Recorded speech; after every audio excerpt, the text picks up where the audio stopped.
Hello everyone, कैसे हो आप सब। उम्मीद करता हूँ बढ़िया होगे और एक महायुद्ध की तैयारी कर रहे होगे।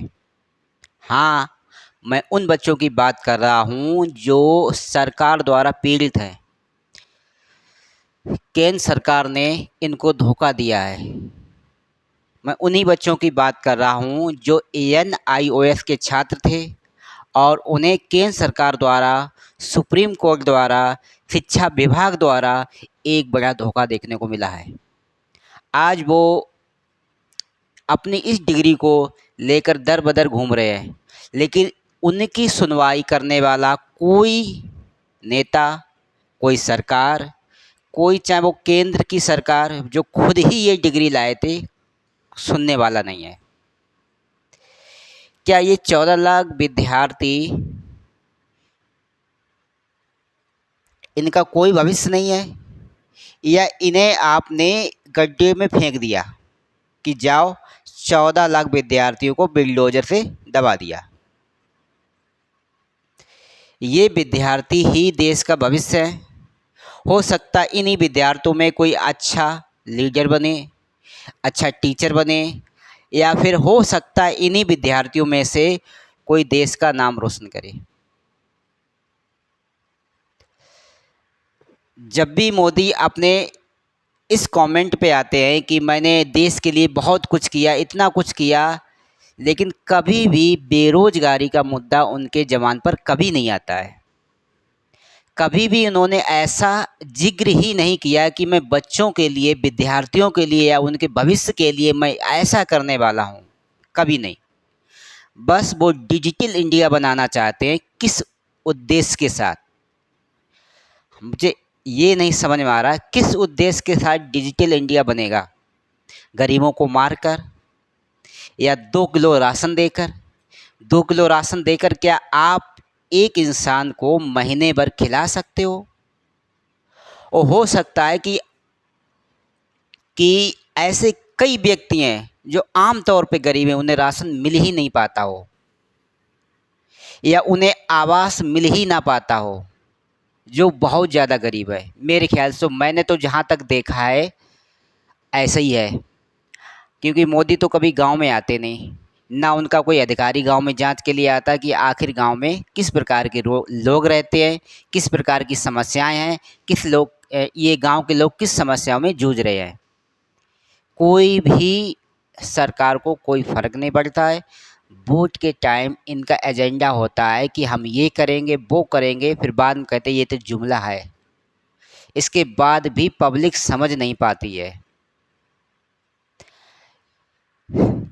सबसे बड़े दोषी ये जनता है, ये पब्लिक है। सरकार तो हम लोगों को उल्लू कर बना रही है और हम लोग उल्लू बनते जा रहे हैं।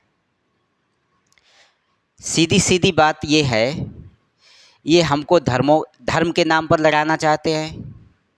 ये हमें बेरोज़गारी, मतलब बेरोज़गारी की बात ना करके हमको बेरोज़गार रखना चाहते हैं।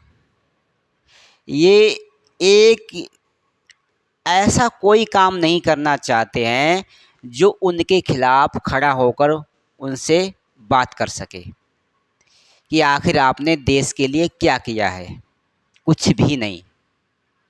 मेरा सिर्फ उद्देश्य ये है कि मैं अपनी बात उन नेताओं तक पहुंचाऊं जिन्होंने ये डिग्री तो लाई, भारत में ये डिग्री तो लाए हैं, NIOS की डिग्री तो लाए हैं, और ये भी कहा था कि ये पूरे भारत वैलिड में हो गई। ये भी कहा था कि ये पूरे भारत में वैलिड है। लेकिन आज सबने हाथ ऊपर कर लिए कि मैं इसके बारे में नहीं जानता हूँ। शिक्षा विभाग धर्मेंद्र कहते हैं कि हमें कुछ नहीं पता इसके बारे में। जिसने ये डिग्री करवाई वो भी पीछे हट गया भाई। चाहे वो NCT हो, चाहे वो MHRD, कोई भी संस्था हो, सबके सब पीछे हट गए इन बच्चों को गड्ढे में धकेल कर। लेकिन एक बात मेरी ध्यान सुनना, सभी लोग, चाहे वो टीचर हो या अभी भी स्टूडेंट हो या अभी भी रोज़गार की तलाश में आप हो, जब तक आप संघर्ष नहीं करोगे इस सिस्टम के ख़िलाफ़, इस सिस्टम के ख़िलाफ़ लड़ाई नहीं करोगे, आपको जीत नहीं मिलेगी। आप चाहते हैं कि आप जीते या ना ये उस डिग्री को वैलिड करवाएं, तो बस आपके पास एक ही रास्ता है, आंदोलन।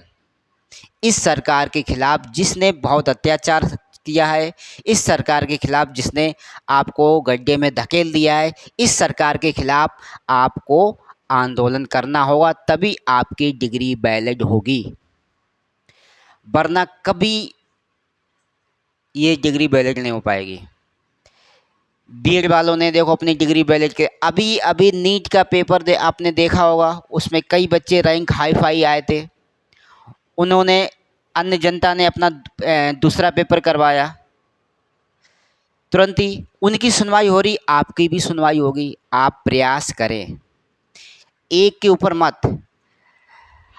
अगर कोई राज्य, मान लीजिए बिहार के लोग हैं, तो बिहार के लोग एक साथ इकट्ठा हो जाएं और पूरा आंदोलन करें। यूपी के लोग हैं तो एक साथ इकट्ठा होकर, कम, मैं नहीं कहता कि पूरे भारत के एक साथ हो जाएं। भारत के लोग तभी एक साथ हो सकते जब दिल्ली में हो, लेकिन राज्य में अपने जहाँ मुख्यमंत्री आवास हो वहाँ आप धरना रखें, चाहे वो बिहार का, चाहे वो यूपी का, चाहे वो मध्य प्रदेश, चाहे दिल्ली, कहीं का भी हो, मतलब आप मुख्यमंत्री ऑफिस जाएं, वहाँ धरना रखें, भूख हड़ताल करें, तभी आपकी सुनवाई होगी और उस सरकार को झुकाएं जिसने ये डिग्री निकाली थी। भाइयों और बहनों, आप तो समझ गए हो भाइयों बहनों वाले कौन है? मोदी जी। उनके भाइयों और बहनों में बहुत से राज छुपे हुए हैं।